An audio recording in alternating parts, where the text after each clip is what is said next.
இன்னும் ஒரு மிக பெரும் கேள்வி, எல்லோருமே பழங்களை சாப்பிடுவதனூடாக விட்டமின் அதிகமாக கிடைக்கும் என்று நம்புகின்றார்கள். பழங்கள் பொதுவாகவே இனிப்பாகத்தான் காணப்படும். சர்க்கரை நோயாளர்களுக்கு இருக்கக்கூடிய மிக பெரும் கேள்வியாக அது காணப்படுகின்றது. எந்த பழத்தை சாப்பிடுவது, இந்த பழத்தை சாப்பிடுவதனூடாக எங்களுக்கு இந்த சர்க்கரை என்பது அதிகரித்து விடுமா என்று. அந்த அளவில் அவர்கள் பழங்களை உட்கொள்ளலாமா?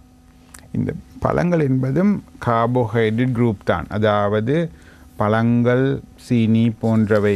சீனியும் உண்மையான ஒரு பழத்திலிருந்து தான் வருகின்றது. கரும்பு என்கின்ற அந்த தண்டிலிருந்து வருகின்றது. அதுவும் பழங்கள் போன்றது தான்.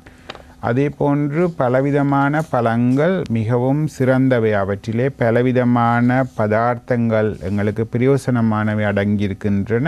ஆனால் அவற்றிலே இருந்து குளுக்கோஸும் ஃப்ரக்டோஸும் எங்களுடைய உடம்புக்கு ஏற்படுகின்றது.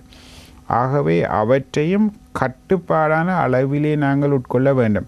இந்த கூடாதா இல்லையா என்கின்ற கேள்விக்கு மிகவும் சிறந்த கேள்வி என்றால், ஒவ்வொருவருக்கும் ஒவ்வொரு அளவுதான் தேவை.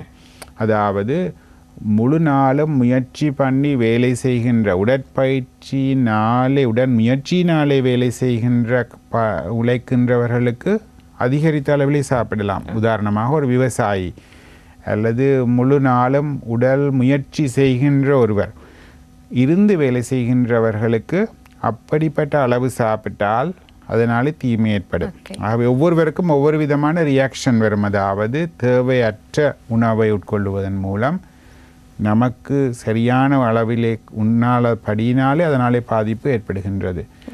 பழங்கள் நாங்கள் சொல்லுவது 3 சர்விங்ஸ் தேவை என்றதாவது ஒரு வாழைப்பழத்துக்கு சமனான அளவு 3 முறை உட்கொள்ளலாம்.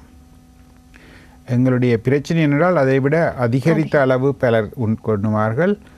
அதை செய்வதென்றால் மிகவும் அதிகரித்த அளவில் உடற்பயிற்சி செய்கின்றவர்களாக இருக்க வேண்டும். அப்படி இல்லை என்றால் அந்த 3 சர்விங்க்கு நாங்கள் லிமிட் பண்ணுவது நல்லது. அதாவது நாங்கள் சாதாரணமாக சொல்லுவோம், உங்களுடைய சாப்பாட்டிலே பீங்கானிலே கால்வாசிக்குத்தான் இந்த நீரிழிவு உள்ளவர்களுக்கு கார்போஹைட்ரேட் இருக்க வேண்டும்.